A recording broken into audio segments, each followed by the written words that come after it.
रमता राम जपो रे प्राणी, अब तो सुन ले राम कहानी।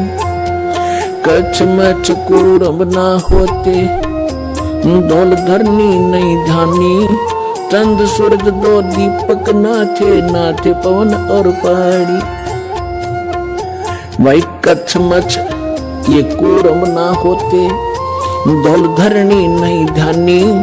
चंद सूरज दो दीपक ना थे। प्रभु राम देव भगवान अल्लाह खुदा ईश आदि नाम एक ही शक्ति के हैं। वो कैसा है, कहां है, कैसे मिलता है, किसने देखा है? ये प्रश्नवाचक चिन्ह पूर्ण रूप से हटाने के लिए अवश्य सुनिए जगत गुरु तत्वदर्शी संत रामपाल जी महाराज के अमृत वचन, सर्व पवित्र धर्मों के पवित्र शास्त्रों के आधार पर। हजरत मोहम्मद जी कह रहे हैं कि एक दिन जबरील देवता आया और मुझे एक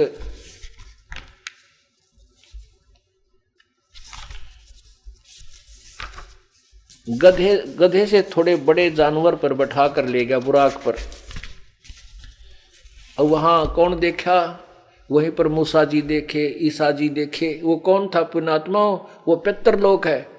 वहां वो स्वर्ग लोक है, एक तरफ नरक है उसी स्वर्ग में, एक तरफ स्वर्ग है। और उसके अन्य स्थानों पर दूसरी तरफ एक बहुत बड़ा पितर लोक है, जहां पर सभी ये पितर और भूत प्रेत बने हुए ऊपर वहां रह रहे हैं। पितर तो वहां ऊपर रह जाते हैं, भूत यहां धक्के खाते रहते हैं। पितर वो पुण्यात्मा बनती हैं जो कभी शास्त्र साधक थे और फिर मनुष्य जन्म प्राप्त हुआ। अगले जन्म में उन्होंने सत साधना मिली नहीं और अपनी पुण्य कमाई से वो वैसे प्रभुता को तो प्राप्त हो गए, लेकिन अलग फिर से चार्जर ना लगने से, फिर से भक्ति सत्य ना होने से वो पितर बन गए। अब वहां सारे वहां मिले उसको। देखिएगा, ये देखिएगा पृष्ठ 164 पे। प्यारे नबी अपने सच्चे साथियों के बीच बैठे। अल्लाह ने उनको जो बड़ी बड़ी नेमत दी थी उनका जिक्र करने लगे। बैतुल मरकदस से आकाश पर जाने का हाल भी सुनाया। वहाँ कुदरत ने जो जो जलवे देखे उनको भी बयान किया। आप हजरत मोहम्मद ने फरमाया कि इस तरह हजरत जबरील मुझे पहले आकाश पर ले गया। वहाँ इंसानों के बाप हजरत आदम मिले। उनका हाल यह था कि जब दाईं ओर देखते तो खिल उठते और हंसने लगते, और बाईं ओर देखते तो मारे गम के आंसू भर लेते, क्योंकि दाईं ओर उनकी नेक औलाद कर्म थे और बाईं ओर बद के। हजरत आदम अलैहि के ने आप सल्लल्लाहु यानी हजरत मोहम्मद को देखा तो बोले, तुम्हारा आना मुबारक है, हे नेक नबी, है नेक बेटे। आप हजरत मोहम्मद ने पूछा, जबरील ये कौन है? उस देवता ने जवाब दिया, उन्होंने जवाब दिया जबरील ने, ये आदम अलैहि है, सारे इंसानों के बाप। फिर जबरील अलैहि आपको दूसरे आकाश पर ले गया, फिर तीसरे पर। इसी तरह आगे बढ़ते गए। आप जिस नबी के पास से गुजरते वे मनमोहक शब्द कानों में गूंजते, तुम्हारा आना मुबारक है, हे नेक नबी, है नेक भाई। इसी तरह आपने 7वें आकाश पर पहुंच गए। वहां इस तरह आप सल्लल्लाहु यानी हजरत मोहम्मद 7वें आकाश पर पहुंच गए। वहां हजरत इब्राहिम अलैहि मिले। तीसरे देखते ही बोले, तुम्हारा आना मुबारक हो, नेक नबी, है नेक बेटे। आप आगे बढ़े और आगे बढ़ते ही गए। रास्ते में सौंदर्य के रूप भी देखे और प्रकोप के दृश्य भी। हजारों फरिश्ते भी नजर आए जो सजदे में पड़े हुए रब का गुणगान करते थे। बढ़ते बढ़ते आप अल्लाह के सिंहासन के करीब पहुंच गए। वहां आप सल्लल्लाहु अलैहि हजरत मोहम्मद पर और आप की उम्मत पर 5 नमाजें फर्ज हुई, 50 नमाजें फर्ज हुई। आप वापस हुए तो हजरत मूसा जी के पास से गुजर हुआ। कहिए क्या फर्ज हुआ उम्मत पर? उन्होंने देखते ही पूछा। हजरत सल्लल्लाहु यानी मोहम्मद जी बोले, 50 नमाजें मुझे कही गई। मूसा ने कहा, लौट कर जाइए, रब से कमी करने की दरख्वास्त कीजिए। फिर कम कर करके पांच नमाज हैं, ये 5 रहेगी। अब पुण्यात्माओं,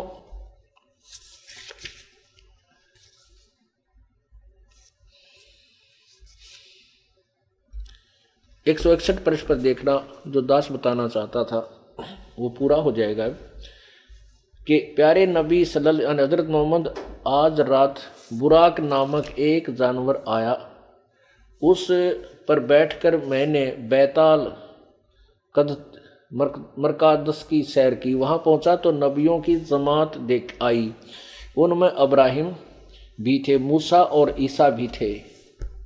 मैंने उन सबको नमाज भी पढ़ाई।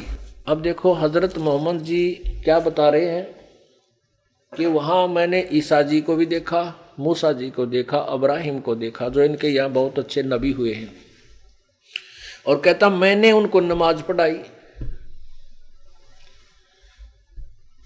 अब ये दास के बताना चाहा था कि बाबा आदम जी को हजरत मुसलमान भाई भी और ईसाई भाई भी अपना सुप्रीम मानते हैं, और वो जो महान आत्मा जिसको मानते हैं वो स्वर्ग में पहुंचा, उस पितरलोक में पहुंचा।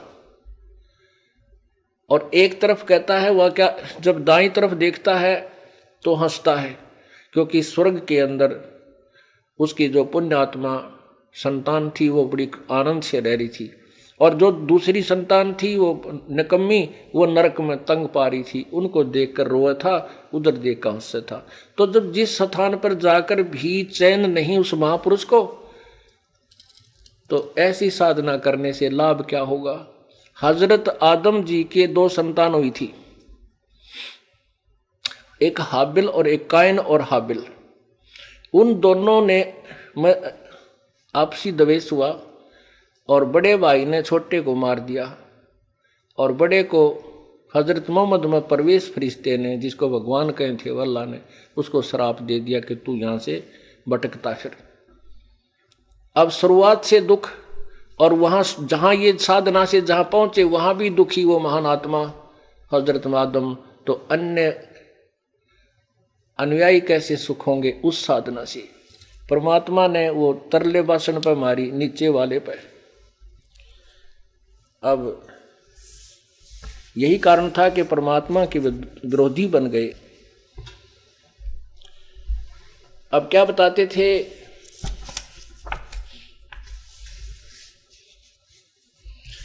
परमात्मा ने कहा कि वो साधना करो जिससे तुम्हारे पाप ना बने और पूर्ण मोक्ष हो, वो बाखबर मैं आया हूं। परमात्मा कबीर जी कहते हैं, जो तुम्हारी कुरान शरीफ के अंदर तुम्हारा अल्लाह कह रहा है कि उस परमात्मा की खबर बाखबर से पूछो, वो बाखबर मैं हूँ, और मैं ही वो अल्लाह अकबर हूँ, वो बड़ा भगवान मैं ही हूँ, मैं अल्लाह कबीर मैं ही हूँ। अब ये बात कह दे तो भाई कालजा पाट जाए। अब सिकंदर लोधी तो चस्का नहीं बोल रहा, नहीं तो नो बैठा कहा जी, क्यों उसके सामने तो ऐसे अनहोनी कर रखी, लेकिन वो शेख फरीद का तेल जैसे छींटे लगे, वो अंदर ही फुल रहा था। और परमात्मा वहाँ बैठे हजारों की संख्या में सत्संग सुना रहे थे हिंदू और मुसलमानों को। ऐसी बैत पढ़ो रे भाई, उल्ट वजूद अजूद अकल घर जाई। ओह अकल घर, उस घर पहुंच जाएंगे जहाँ जाने से कभी फिर जन्म नहीं होगा, कभी कष्ट नहीं होगा, सदा सुखी रहेंगे। तो ऐसी साधना करो मेरे भाई।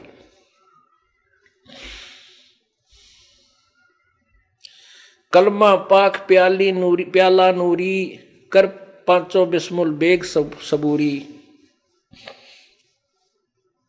काफिर कुफर करे बद फैला, इस खाने से हो मन मैला। तो बद फैल करते हो, मांस काटते हो, गाय काटते हो हैं, और बकरे काटते हो। हजरत मोहम्मद जी ने तो बकरा शब्द से मारकर जीवित कर दिया था, हजरत मोहम्मद जी ने गाय को शब्द से वचन से मारकर जीवित कर दी थी। तुम करके दिखाओ। एक समय एक गुरु चेला चले जा रहे थे। गुरुजी बोला, भाई चले तू मेरे ते एक स्टेशन पाछा रहिए, और जहां मैं रुकूं वही तू रुकना। जहां मैं खाना खाऊं उसी होटल पर या घर में तू खाना खाना। रास्ता तय हो गया, इन गांवों से गुजरते हुए हम चलेंगे। चेला उस रात को पिछले स्टेशन पर ठहरे, गुरुजी अगले स्टेशन पर पूरा निर्धारित थे। एक स्टेशन पर वो गुरुजी रुके, होटल पर खाना खाने लगे। उसने पूछा, भाई सब्जी क्या की है, रोटी क्या बना रखी है? होटल वाला बोला, भाई मांडे संडे महात्मा जी, मांडे संडे। महात्मा बोला, लिया भाई मांडे संडे लिया था। उसने रोटी, मांडे रोटियों को बोलते हैं, सांडा एक नेवले जैसा प्राणी होता है, उसकी सब्जी बना रखी थी। महात्मा को ज्ञान नहीं था, उसने वो मांडे और संडे खा लिए, चला गया। और पीछे वो चेला आया, चेला भी उसी होटल पर रुक गया और वहीं खाना खाया। क्यों? पता कर गया गुरु जी कहाँ खाना खाया। होटल वाले बोले से पूछा, भी रोटी क्या की है? मांडे और संडे। अब चेला बोला, मेरे गुरुजी ने क्या खाया भाई? अब ये मांडे संडे खाए। अब नहीं, हमारे गुरुजी तो मांस नहीं खाते। कि ना भाई खाए। वो बोला, लिया भाई मैं भी खा लेता हूँ फिर तो। अब वहां जाकर के गुरु चेला जब इकट्ठे हुए, कहने लगे, बेटा तने उस होटल पर क्या खाया? उस गुरुजी को पाछे पता चल गया कि भाई वो तो मांडे संडे थे। उसको पता लग गया चेले को, ये तो भाई मांस है। तो बोला, जी आपने मांडे संडे खाए, मैंने भी मांडे संडे खा लिए। तो गुरुजी बोला, निकम्मे मन तो बेरा नहीं था, ये संडे की मैंने सोचा कोई सब्जी होगी, और तेरे तो पता था, तने क्यों खाया? उन्होंने बोला, जी मेरा भी जी कर गया, और आपने कहा भी मैं जो खाना खाऊं वहाँ खाइए। मैंने ये थोड़ा कहा था मैं जहाँ खाना खाऊं वहाँ खाइए, लेकिन जो खाऊं वो मत खाइए, ये थोड़ा है। मुझे, मेरे से गलती होगी तो मुझे पाप नहीं, तूने जानबूझ के खाया, तुझे पाप है। और तू चल, मैंने खा लिया। और क्या करा शिष्य गुरु ने? ऐसे करके एक सांडा, 2 सांडा की सब्जी खाई थी, ऐसे करके बाहर निकाल दिया, वो सांडा जीवित करके भेज दिया। दूसरा फिर न्यू काट दिया, वो दोनों चले गए। इन्हें बोले, तू कर जीवित। नहीं कर सकता। तो कहने का भाव ये है कि जैसे हजरत मोहम्मद जी ने कहता, फिर तूने खाने का भी अधिकार नहीं था।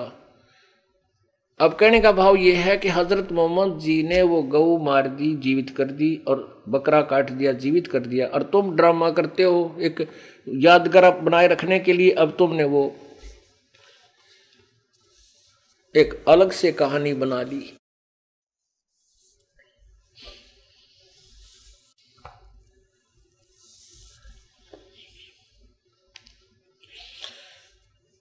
ऐसी बैत पढ़ो रे भाई, अकल उलट अजूद अकल घर जाई। काफिर कुफर करें बद फैला, इस खाने से हो मन मैला। अब मांस खाओगे तो निर्दयी बन जाओगे, काटोगे बकरे को या गाय को, चाहे आप किसी तरह भी काटो, वह तड़फ तो रही है। अब आपका गल कोई काटने लगे, कहते हैं कि हम तो हलाल करते हैं, कलमा बोल बोल के धीरे धीरे प्यार से मारते हैं। तेरे को मारे प्यार से सिकंदर। ओ परमात्मा बोले, कबीर जी अगला पीर जी तेरी गर्दन काटा कती, यो कलमा पढ़ के प्यार थे। आ बैठ, उल्टा सर कहने को क्यों बकवाद करता है? अरे अपनी जान जा जब तो बकवाद, और दूसरे जीव को तुम मार रहे हो, तो इससे कहते तुम भक्त नहीं रहोगे, निर्दयी बन जाओगे। काफर कुफर करें बद फैला, इस खाने से हो मन मैला।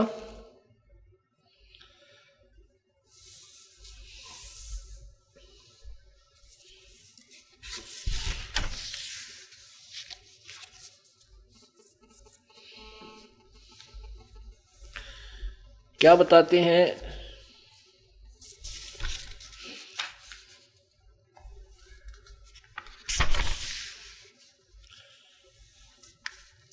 ना थे हिंद मुसलमाना, राम रही न दुआ सलामा। जो चेते तिस भिष्ट पठावा, बिस्मिल को दो जिखलावा। होते नबी मोहम्मद पीरा, जाको मुर्शिद मिले कबीरा। कबीर आदनी गरीबदास साहिब जी कह रहे हैं कि होते नबी मोहम्मद पीरा, जिनको मुर्शिद मिले कबीरा। शंकर दीप में आन चिताया, शब्द मैल का भेद लखाया। कौन मोहम्मद मजहब तेरा, रब की रूना की जय हेरा।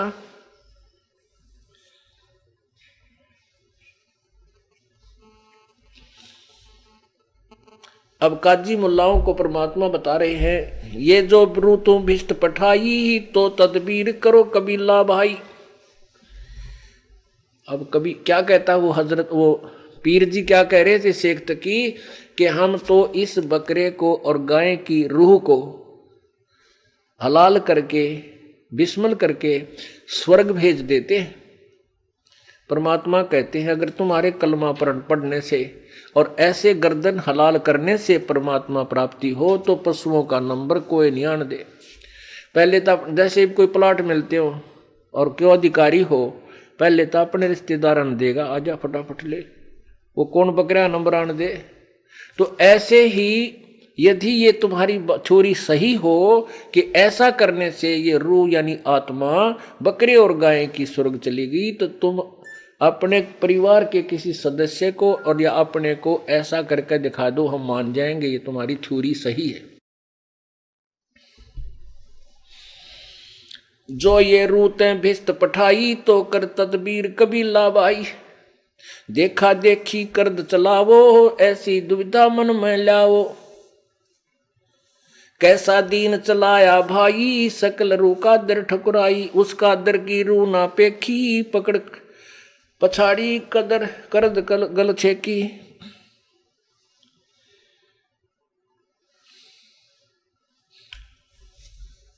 अब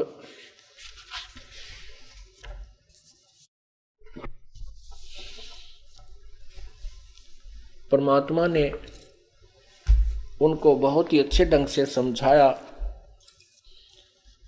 और क्या बताया,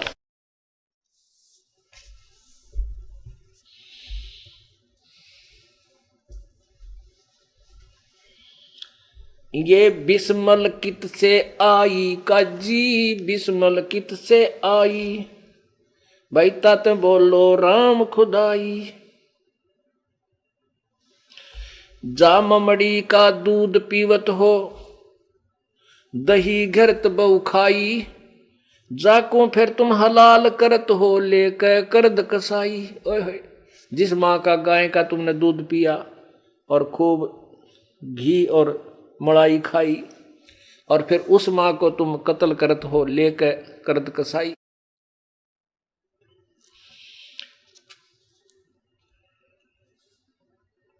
हक हक कर मुल्ला बोले मस्जिद बंग सुनाई, और 300 रोजे खून करत हो खोज न पाया राई। सूर गऊ की एक माटी आत्म रूप इलाही, दास गरीब एक वो साहेब जिन ये उम्मत उपाई। वो केवल एक ही परमात्मा सबका है और वही पूर्ण भगवान है। उसी की पूजा से तुम्हारा मोक्ष होगा।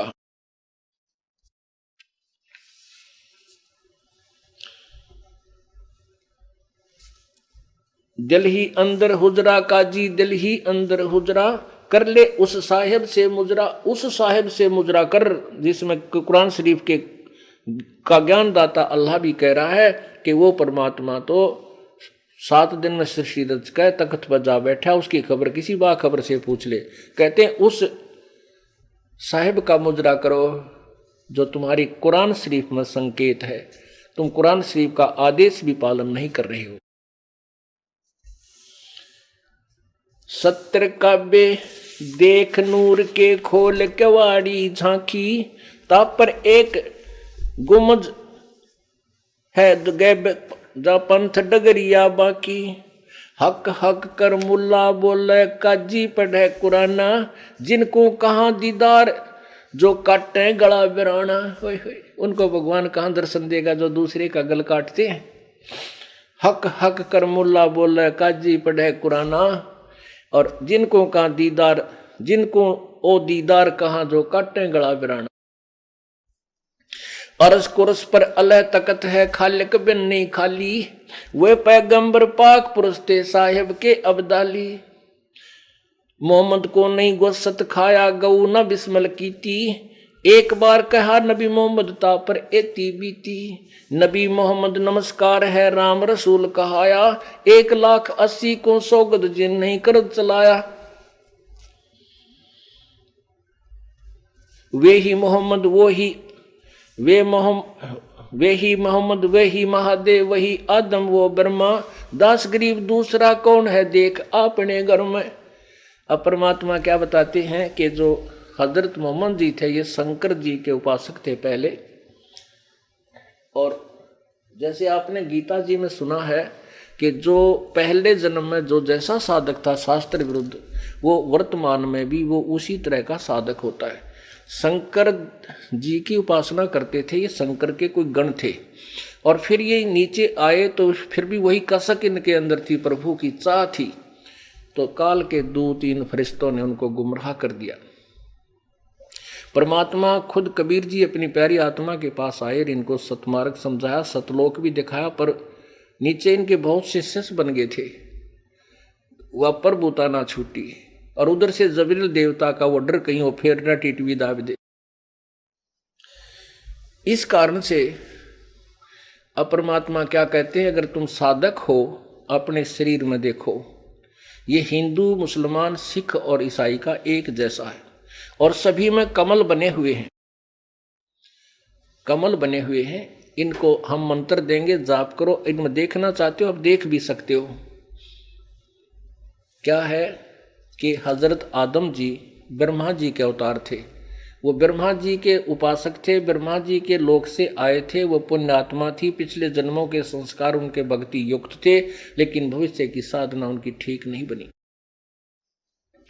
क्या कहते हैं, वही मोहम्मद वही महादेव और वही आदम वो ब्रह्मा, दास गरीब दूसरा नहीं तू देख अपने घर में। इस शरीर के अंदर देख जहाँ कर तुझे पता चलेगा। क्योंकि हमारे शरीर में ये कमल बने हुए हैं, जैसे टीवी के ऊपर चैनल होते हैं। यदि आपका टीवी ओके है और पावर से जुड़ा हुआ है और ऊपर से कनेक्शन आपने ले रखा है, तो टीवी ऑन करते चैनल आप लगाओगे तो उस चैनल पर का प्रोग्राम आपको स्पष्ट दिखाई देने लग जाएगा। यदि तुम चाहते हो इसका निर्णय करना, तो आप देखो अपने शरीर में, आपको स्पष्ट दिखाई देगा हजरत मोहम्मद कहाँ है और आदम जी कहाँ हैं, वो क्या कर रही है, वो मोक्ष है या नहीं है। अब वो पीर जी तो नहीं मानने वाला था, कहता अच्छा तू ही है वो बाखबर, तू ही है अल्लाह, देख ले। राजन आप भी इसकी बातों को सुन रहे हो, आप भी इसकी बात को स्वीकृति कर रहे हो, और कर ली लाल आंख। सिकंदर लोधी भी जान गया कि बात बिगाड़े तगा। वो कहने लगा पीर जी बात सुनो, आप मेरे सिर माथे हो क्योंकि आप हमारे आदरणीय और पूरे समाज के पीर हो, गुरु हो, लेकिन जो मेरे साथ इस परमात्मा ने किया है मैं भूल नहीं सकता इसको।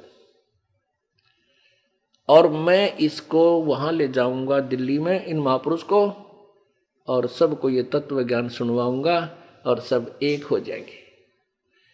अब शेख तकी तो अंदर ही अंदर लगा, फिर अपने ताना बाना अब जालपुर ने षड्यंत्र रचने की तैयारी करने कि अब तेरी रोजी रोटी गई। कहते हैं राज तजना सहज है, सहज त्रिया का नेह, ये मान बढ़ाई ईर्षा व दुर्लभ तजना। ये राज तजना भी आसान है, स्त्री को त्याग कर जंगल में बैठ जाना भी आसान है, लेकिन राग द्वेष और ये ईर्षा ये नहीं मिटी तो मोक्ष नहीं है, चाहे तू कितना जाले। इसको घर न रह के खत्म कर और ते जंगल में साधना वही करनी पड़ेगी जो हमने बताई है। तो इस प्रकार पीर जी ने भविष्य के षड्यंत्र की स्कीम तैयार की और सिकंदर लोधी परमात्मा को हाथी पर बैठाकर अपने वाली अंबारी में, अपने वाले सिंहासन पर हाथी के ऊपर बैठा करके और दिल्ली की तरफ अंगरक्षकों के साथ चल पड़े। बोलो सतगुरुदेव।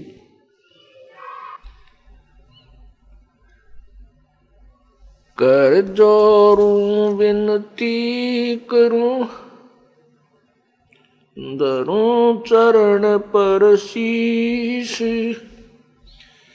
गुरु राम देवानंद जी महाराज ने दियो नाम बख्शीश। कोटि कोटि सिजदा करूं, कोटि कोटि प्रणाम। चरण कमल में राखियो मैं, बांदी जाम गुलाम।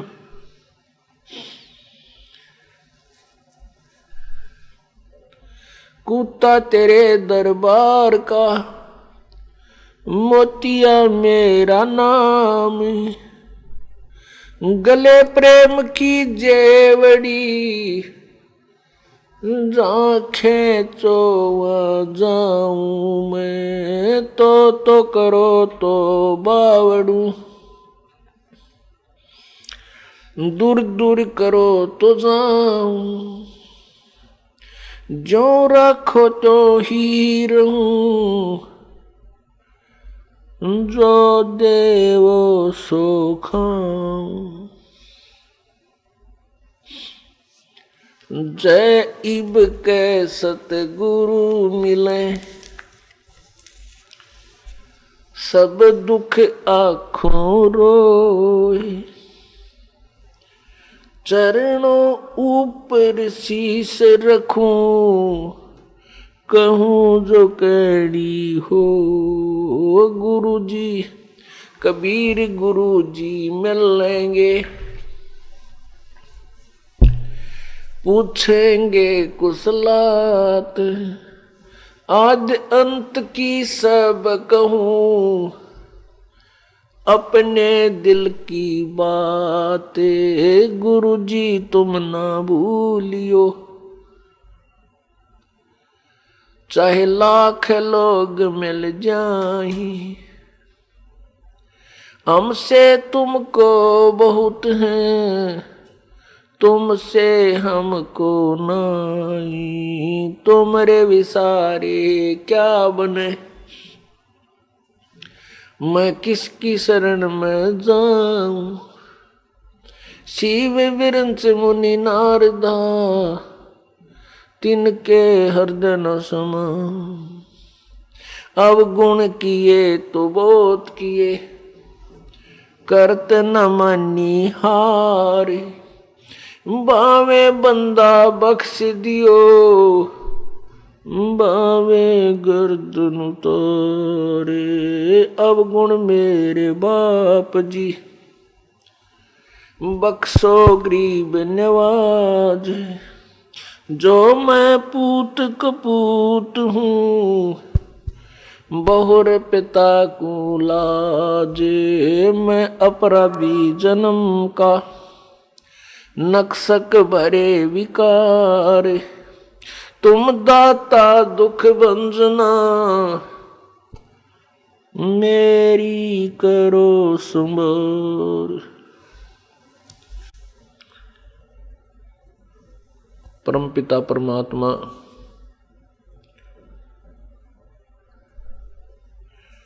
कबीर परमेश्वर सर्व सृष्टि रचनहार है, और वो पूर्ण विश्व के पूरे ब्रह्मांडों के वो कुल मालिक है। हम सभी आत्मा सतलोक में रहते थे। सतलोक वो स्थान है जहाँ न जन्म होता है न मृत्यु होती है।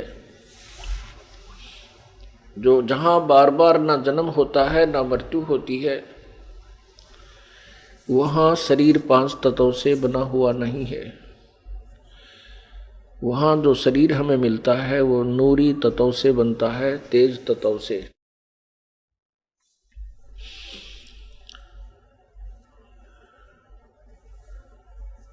और वहाँ पर कोई रोग नहीं, कोई दुख नहीं। सतलोक के अंदर कोई काम नहीं। वहाँ पर प्रत्येक सुविधाएं, फल फ्रूट, हर प्रकार के पदार्थ परमात्मा की तरफ से सदाबहार वृक्ष हैं, सदाबहार वहाँ पर बाग है, सदाबहार नदियां हैं, हर प्रकार के पदार्थ वहां पर उपलब्ध हैं। जैसे हम यहां पर सुख खोजते हैं, छुट्टियां लेते हैं, पिकनिक मनाने जाते हैं, कहाँ जाते हैं? किसी स्थान पर पहुंच जाते हैं, किसी तीर्थ पर जाते हैं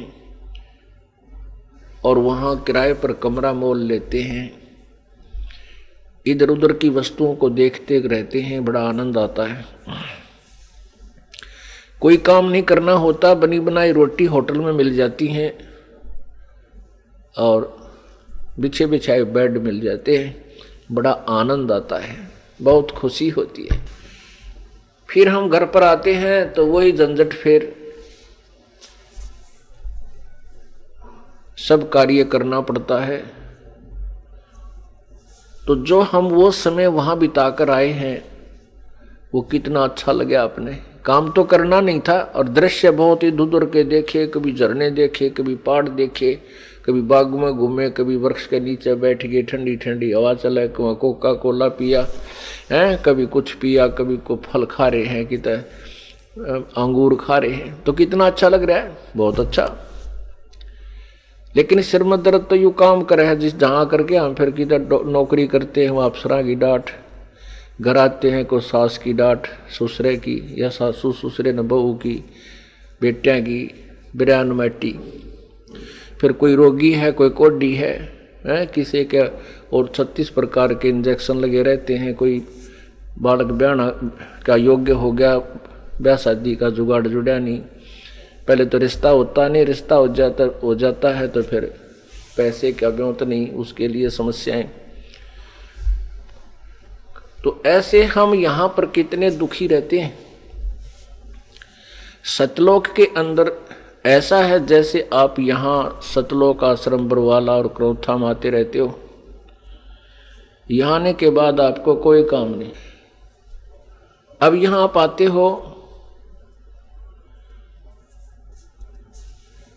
ठीक है, कुछ भक्त सेवा भी कर रहे हैं, बाकी 90% बिछे बिछाए मैट मिले हैं। सर्दी है तो इतनी बढ़िया ताजी रजाई बनवा रखी है, नीचे गद्दे हैं, गद्दे बिछा करके, और अपना खाना खाया, भोजन पाया, फिर उसके बाद परमात्मा की भक्ति चर्चा आराम से करते रहते हो। ऐसे हमें अगर 1 वर्ष रहना पड़ जाए, 2 वर्ष रहना पड़ जाए, क्या दिक्कत है? आनंद ही आनंद है। तो ऐसे ही हम सतलोक में रहते हैं, वहां परमात्मा का सब कुछ, वहां पर व्यवस्था पूरी है, कोई काम नहीं है। तो वहां जो सुख है, जो वहां आनंद है, वहां के जो दृश्य हैं वो ऐसे दृश्य हैं उनसे कभी भी मन नहीं भरता, आत्मा खिंचती रहती है। प्रभु की भक्ति हमारे हृदय में फिर वहां भी चलती रहती है, क्योंकि परमात्मा की भक्ति बिना आनंद आ नहीं सकता। हम वहां भी ईश्वर के गुणगान भी करते हैं, हमारा वह परिवार है, ऐसा ही परिवार होगा, ऐसा ही शरीर होगा, वो बच्चे वहाँ हमारे होंगे, हमारी जो संतान होगी, माता पिता होंगे, वो कभी मरेंगे नहीं। अब यहाँ ठीक है, यहाँ दुखों की कोई कमी नहीं है, पूरे दुख है। यहाँ हम खूब दुखी हैं। परमात्मा कहते हैं झूठे सुख को सुख है, ये मान रहा मनमोद, ये सकल चबी ना काल का, भाई कुछ मुख में कुछ गोद। यहाँ छक्के दुखी हम यदि यहाँ हमारी मृत्यु ना हो और हमारे माता पिता या बेटा बेटी रिश्तेदार की मृत्यु ना हो, हम तो इसे ढीठ हो रहे हैं, यहाँ भी पड़े रहा, कोई दिक्कत नहीं। पर यहाँ ना तो रह सकते, मृत्यु निश्चित, और ये मालूम नहीं या हो जा कब किसकी, बेटे की हो जा, भाई बेटी मर जा या माँ बाप की मृत्यु हो जाए, और ना जाने के बीमारी लाग जा, टांग कट जा, अंधा हो जा, ये दुख न्यारे। तो पुण्यात्मा वहां हमारा, अब यहां पर हम कितने दुखी हैं। और एक सेकंड का कोई विश्वास नहीं कि कब मृत्यु हो जा, किस कारण तो हो जा। घर बैठे बैठे हार्ट अटैक हो जा, आदमी 2 मिनट में जावे। और जिसको अपना समझ रहा था वो अपना है नहीं, वो रह गया सारा। और वहां ऊपर जाएगा वहां कुछ भी को नहीं, क्योंकि यहाँ भक्ति की नहीं। आगे जब जाएगा धर्मराज के पास तो फिर ये ठगा सा रह जाता है, बड़ा दुख पाता है। परमात्मा हमें यही याद दिलाना चाहते हैं कि उस सतलोक के अंदर हमें क्या सुख है, और यहां के दुखों से आप खूब परिचित हैं। ठीक है, हम अनजान हैं, सत्संग के अंदर वो दुख याद दिला दिए जाते हैं, वो ताज़ा हो जाते हैं और सच्चाई सामने आ जाती है, इसलिए प्रभु की चाह बढ़ जाती है। अभी तक हम स्वर्ग में जाना ही पसंद करते थे, जो भी कोई बात होती थी भाई वो स्वर्गवासी हो गया और हम स्वर्ग जाएंगे, ये भक्ति कर रहे हैं तो स्वर्ग जाएंगे। हमने स्वर्ग से आगे पता है को नहीं था। और स्वर्ग तो परमात्मा के तत्व ज्ञान से अब पता चला है कि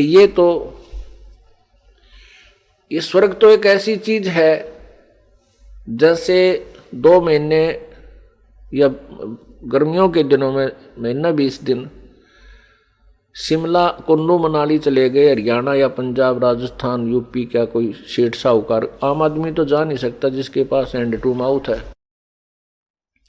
जिनका गुजारा है मुश्किल से होता है। सेठ साहूकार जो होते हैं वो 1-2 महीना 20-25 दिन जितना भी वो चीज़ समझते हैं वो उनकी पॉकेट अलाउ करती है, ऊपर हिली स्टेशन में चले जाते हैं और वहाँ होटल किराए पर कमरा लेते हैं। होटल में अपने जो पूंजी लेकर गए थे, जो अमाउंट ले गए थे, वो पैसा उसी से वहाँ कमरा भी किराए पर ले रखा है, आहार भी उसी से कर रहे हैं और घूमने फिरने का किराया भी उसी जेब से जा रहा है। हाँ, वहाँ ठाठ हैं, काम कुछ को नहीं, मौज मस्ती मार के। और जब वह जेब में ले गए थे वो पैसा, वो जेब खत्म हो गया, जेब खर्च खत्म हो जाता है तो अपने आप अपने उसी मूल स्थान को लौटाते हैं। अब वो जेब में जो पैसे थे 20-30 हजार रुपये वो खत्म कराए, आके फिर अपने उस कर्म क्षेत्र में फिर धन जोड़न में लाग गए। वह जेब वहाँ खाली कराए, यहाँ करके फिर मेहनत करी, फिर अगले महीने गर्मियों में फिर 10-20 हजार रुपये जोड़े, फिर वहाँ चले गए। ऐसे ही यहाँ पुण्य इकट्ठे किए जाते हैं, पुण्यों से स्वर्ग प्राप्ति होती है और जिसके जितने पुण्य होते हैं उतने ही समय के लिए वो स्वर्ग में निवास कर सकता है। उसके बाद वहाँ से जैसे यहाँ से कंपलसरी जाना है, इसी प्रकार स्वर्ग से भी कंपलसरी बाहर हो जाना है जब उसका समय समाप्त हो जाएगा। और फिर नरक में भी कंपलसरी जाना है, क्योंकि यहाँ पुण्य घने होते हैं, पाप ज्यादा होते हैं, पुण्य कम होते हैं। ये ऐसा काल ने ऐसा जाल फैला रखा है। जैसे पुण्यात्माओं, किसान खेती करता है तो उस जमीन को कितनी बार संवारता है, पहले उसको हल से ट्रैक्टर से खूब संवारता है, उसके अंदर से सब खरपतवार काट कर निकाल देता है और फिर उसमें बीज बीजता है, गेहूं कणक बोता है, उसके बाद फिर उसमें खाद डालता है, फिर सिंचाई करता है, फिर मेहनत करके फिर उसको काट कर निकाल कर जब अपने घर पर लाता है। अब गेहूं तैयार करने के लिए कितना समय भी लगाया, पैसा भी लगाना पड़ा। जब गेहूं बने प्राप्त हुए और उसी खेत में अक्षेत्र में कुछ भी ना करो, चाहे हाथ भी ना लाओ उसका, और ये झाड़ जंखाड़ कांटेदार झाड़ियां, ये अड़ंगा अपने आप इतना उग जाएगा गिनती नहीं हो। तो ऐसा ही एक क्षेत्र है हमारा। हम पुण्य करने के लिए तो हमें समय भी लगाना पड़ेगा और धन भी व्यय करना पड़ेगा, तब हमारे पुण्य होंगे। और पाप अपने आप डिली हो रहे हैं, पाप तो अपने आप हो रहे हैं। कहते हैं पृथ्वी ऊपर पग जो धारे, करोड़ जीव एक दिन में मारे।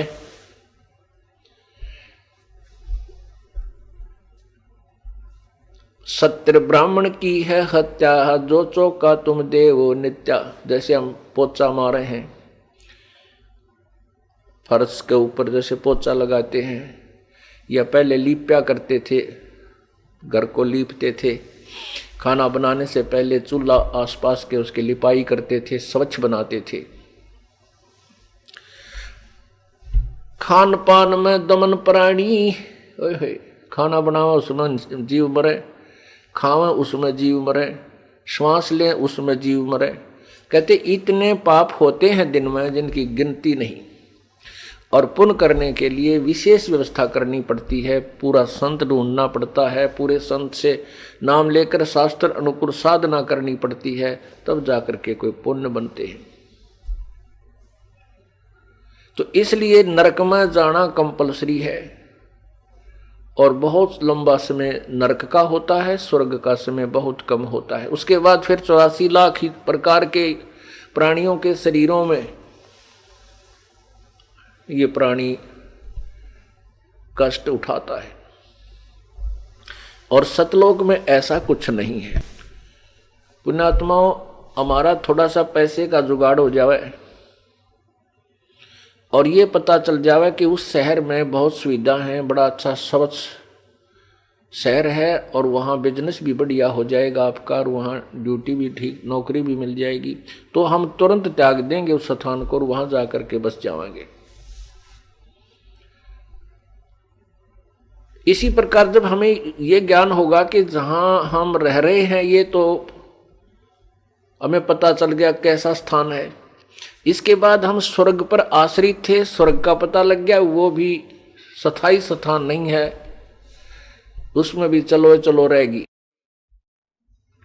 उसके अब हमें पता चला कि सतलोक वो स्थान है जहां हम सदा रह सकते हैं, वहां कभी मृत्यु नहीं होगी, हमारा परिवार होगा और वहां भगवान के दर्शन सदा होया करेंगे।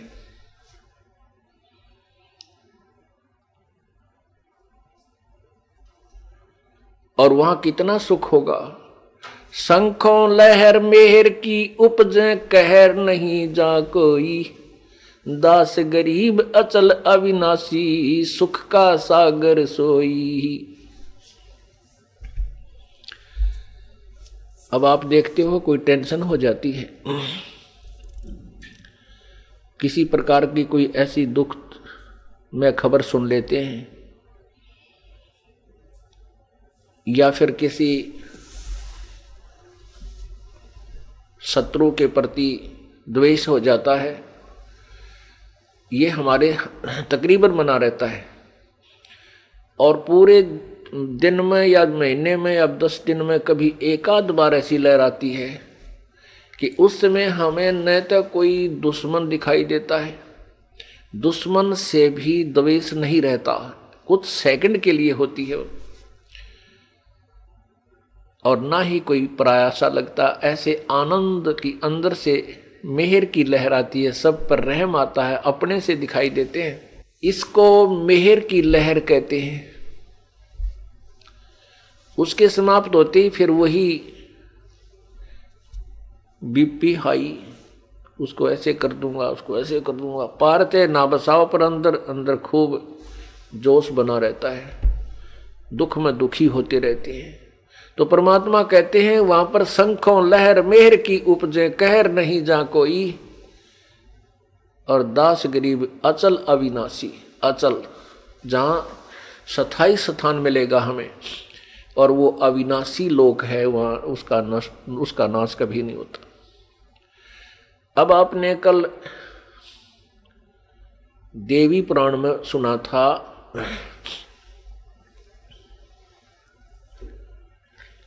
देवी पुराण में आपने सुना था कि भगवान विष्णु तो कह रहे हैं कि मैं तो केवल दुर्गा को ही भगवान मानता हूं, इससे ऊपर कोई शक्ति देवता नहीं है, कोई भगवान नहीं है। देव माने भगवान, देवता कहो, देव कहो, परमात्मा, अल्लाह गॉड कहो, ये भगवान की संज्ञा है। लेकिन ये देव घने हो गए, इसलिए उस महादेव कहा जाता है। महादेव, ये महादेव कौन है? शंकर भगवान को महादेव कहते नहीं, वो परमेश्वर की तरफ संकेत होता है। वैसे तो नाम ये भी महादेव कहलाते हैं, क्यों अन्य देवताओं से ये थोड़े से ऊपर हैं, उनसे ताकत और सतीथि में ये उच्च हैं। वास्तव महादेव परमात्मा ही होता है। अब दुर्गा क्या कहती है वो भी आपको कल पढ़ा था, आज फिर पढ़ाए, क्योंकि प्रसंगवश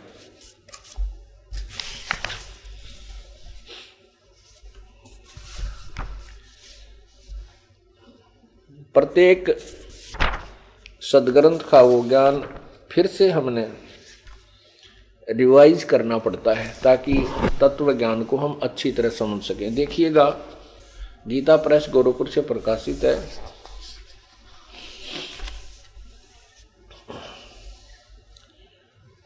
ये देखिएगा, ये पहला स्कंद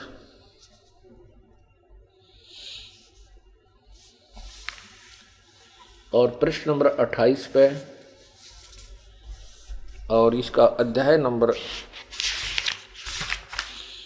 4 है, क्योंकि यहाँ अध्याय नंबर 3 समाप्त हो जाता है, 1 से 3 का विवरण, और चौथा शुरू होता है 27 पे, और 28 पे हम नीचे इसको ज्यादा ना पढ़ेंगे। नारद जी ने कहा, महाभाग व्यास जी, तुम इस विषय में जो मुझसे पूछ रहे हो, ठीक यही प्रश्न मेरे पिताजी ने भगवान श्री हरि से किया था। देव आदि देव, भगवान जगत के स्वामी, लक्ष्मी जी उनके सेवा में उपस्थित रहती है, आदि आदि। उसकी 4 भुजाएं हैं, वक्षस्थल पर श्रीवस्त्र का चिन्ह है, वे 4 चराचर जगत के आश्रयदाता हैं, आदि आदि। उनकी भगवान श्री हरि महान तप कर रहे थे, उनकी समाधि लगी थी। यह देखकर मेरे पिताजी ब्रह्मा जी को बड़ा आश्चर्य हुआ। ब्रह्मा जी ने पूछा, प्रभु आप देवताओं के अध्यक्ष से, जगत के स्वामी हो, सारे ये सब कुछ बताया। आश्चर्य हो रहा है कि आप देवेश्वर एवं सारे संसार के शासक होते हुए भी समाधि लगाए बैठे हो। अब यहां लेंगे हम 28 पे, 29 पे देखिएगा।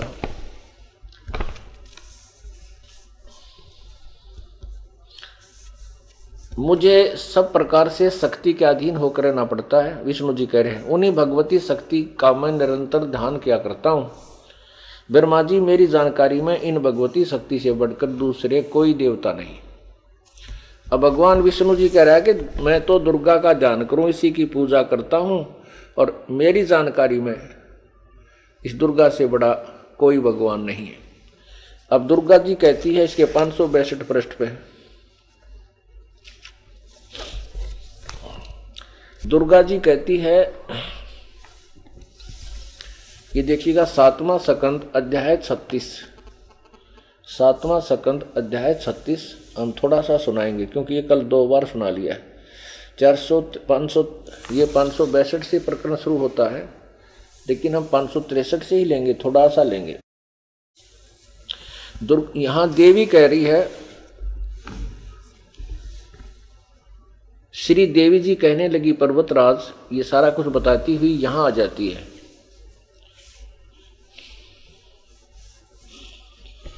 ये उस एकमात्र परमात्मा को ही जाने, दूसरी सब बातों को छोड़ दे। यही अमृत रूप परमात्मा के पास पहुंचने वाला पुल है। संसार समुद्र से पार होकर अमृत स्वरूप परमात्मा को प्राप्त करने का यही सुलभ साधन है। ये सारा कुछ लिखा है। इस आत्मा का ओम के जाप का से साथ ध्यान करो, उससे अज्ञान में अंधकार से सर्वथा परे, और जो संसार समुद्र से पार जो ब्रह्म है उसको पा जाओगे, तुम्हारा कल्याण हो। वह यह आत्मा, सबका आत्मा ब्रह्म लोक रूप दिव्य आकाश में स्थित है। अब ये क्या कहना चाहते हैं दास, देवी भगवान विष्णु तक है, देवी से ऊपर कोई भगवान नहीं। और दुर्गा कह रही है कि और परमात्मा है, वो ऊपर लोक में रहता है। कहाँ? ब्रह्मलोक में, ब्रह्मलोक में रहता है। अब पवित्र गीता जी में लिखा है 8वें अध्याय के 16वें श्लोक में, कि ये ब्रह्मलोक तक सभी नासवान है, अर्थात जो यहाँ का अंतिम भगवान ब्रह्म है वो ब्रह्मलोक में रहता है, वो भी नासवान है, वहां गए हुए भी मृत्यु को प्राप्त होते हैं, इसलिए ये अविनाशी नहीं है। अब देखिए पवित्र श्रीमद् भगवत गीता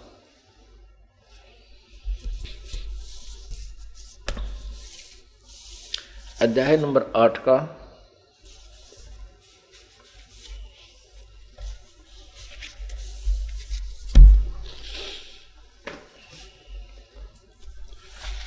अध्याय नंबर 8 का मंत्र नंबर 16 आपको दिखाते हैं।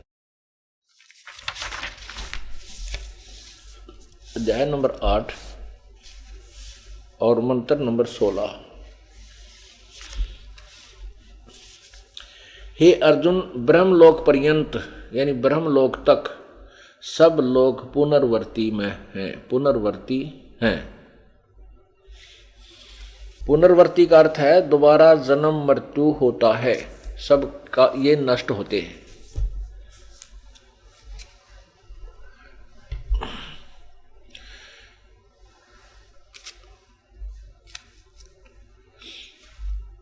अब हमने देखो कोई भी हम काम करते हैं, कोई भी बिजनेस करते हैं या कोई भी पढ़ाई उद्देश्य या कोई ट्रेनिंग बच्चा करने की चेष्टा करता है, तो पहले उसके मेरिट एंड डीमेरिट से, उसके गुण अवगुणों से परिचित हो जाता है कि कितना इससे मुझे लाभ मिलेगा, कैसी पोस्ट होगी, उसमें कैसी व्यवस्था होगी, तब वो बच्चा उस ट्रेनिंग को करता है। तो हम स्टूडेंट हो, आप विद्यार्थी हैं, परमात्मा के पाने वाले विद्यालय में आपको प्रवेश हो गया है, आप पढ़ रहे हैं।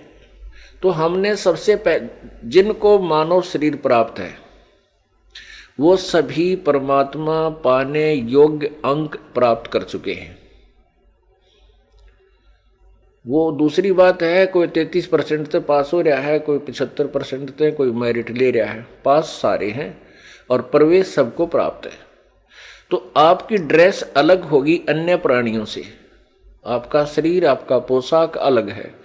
तो आप सभी परमात्मा पाने के अधिकारी हो, आप स्टूडेंट विद्यार्थी हो सब। लेकिन जो नालायक बच्चे होते हैं वो स्कूल में ना जाकर बाहर घूमते रहते हैं, ऐसे ही कितने वर्कशॉप पर चढ़ कर बेर खाए, जा कुटते पढ़ाया हुआ सांझ ने घर के पे पेटे। स्कूल में जाओ तो मास्टर गणे, तो वह फिर पढ़ते हैं नहीं, फिर वो दुखी होते हैं, मजदूरी करते हैं, दुर्गति होती है। और जो बच्चे पढ़ जाते हैं, शिक्षा ग्रहण कर लेते हैं, वो सुखी हो जाते हैं। तो जो बच्चे स्टूडेंट हैं, वो पढ़ रहे हैं, वो फिर जैसे उच्च क्लासेज में जाते हैं, हाई क्लासेज में, वहां जाकर के फिर वो निर्णय करते हैं कि कौन सी ट्रेनिंग करूं, कौन सा कोर्स करूं जिससे मुझे लाभ हो। तो पुण्यात्माओं, ये सभी जितने भी मानव शरीरधारी प्राणी हैं ये विद्यार्थी हैं। और जो विद्यार्थी अर्थात जो मनुष्य मानव शरीरधारी स्त्री या पुरुष परमात्मा की भक्ति नहीं कर रहे, वो नालायक स्टूडेंट है।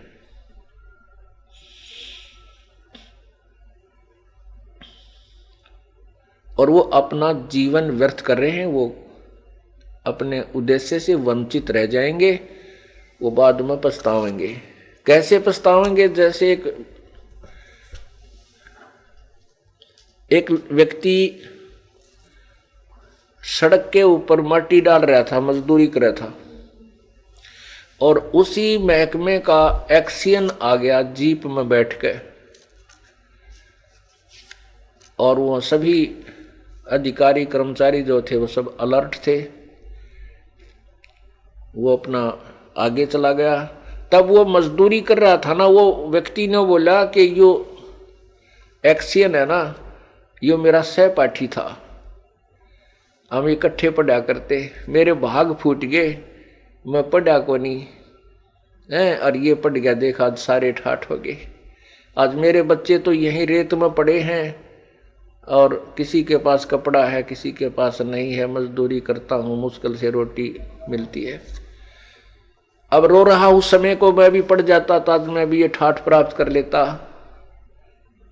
तो पुण्यात्माओं, अब ये समय है, अब ये समय है, इसमें जो पछतावेंगे, अब जो इसमें पीछे रह जाएंगे वो तो पछतावेंगे। देखो विद्यार्थी हैं, वो कष्ट भी उठाते हैं, स्कूल में सुबह तैयार होते हैं, अपना होमवर्क भी करते हैं, फिर क्लास वर्क भी करते हैं, और वहाँ अध्यापकों की डांट भी खाते हैं, नीचे फर्श पर बैठते हैं या कोई स्टूल वगैरह जैसा मिल गया उस पर अपना गर्मी सर्दी में वो अवश्य स्कूल पहुँचते हैं, विद्यालय में जाते हैं, गर्मी हो चाहे सर्दी हो। और वहाँ तो उस कष्ट को एक बार वो मेहनत करके 5, 10 वर्ष, 15 वर्ष, 20 वर्ष जैसे भी उनकी शटड्डी है तो अपना काम पूरा कर जाते हैं, तो सदा के लिए सुखी हो जाते हैं अपने जीवन में। इसी प्रकार ये जो आपको आने और जाने में तो कष्ट ला लो, बाकी यहाँ तक कष्ट है ही नहीं।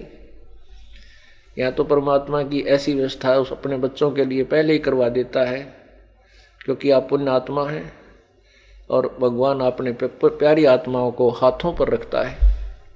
तो अब ये जो मेहनत आप कर जाओगे सदा के लिए सुखी हो जाओगे। और जिनके पास यहाँ आने का समय नहीं है, बकवादाम लागे रहे सारा दिन, घुटी लाई की तो बकवाद घड़ी की तो ताश खेले की तो राजनीति के गप्पे मारे, तो वह बाद में रोएंगे ऊपर ना मुंह करके कुत्ते बन गए। परमात्मा क्या कहते हैं, मन तो सुख के सागर बस रे, भाई और न ऐसा जस रे। मन तू सुख के सागर बस रे, भाई और न ऐसा जस रे। अब क्या बताना चाहते हैं कि मन तो सुख के सागर बस रे, भाई और न ऐसा जस रे।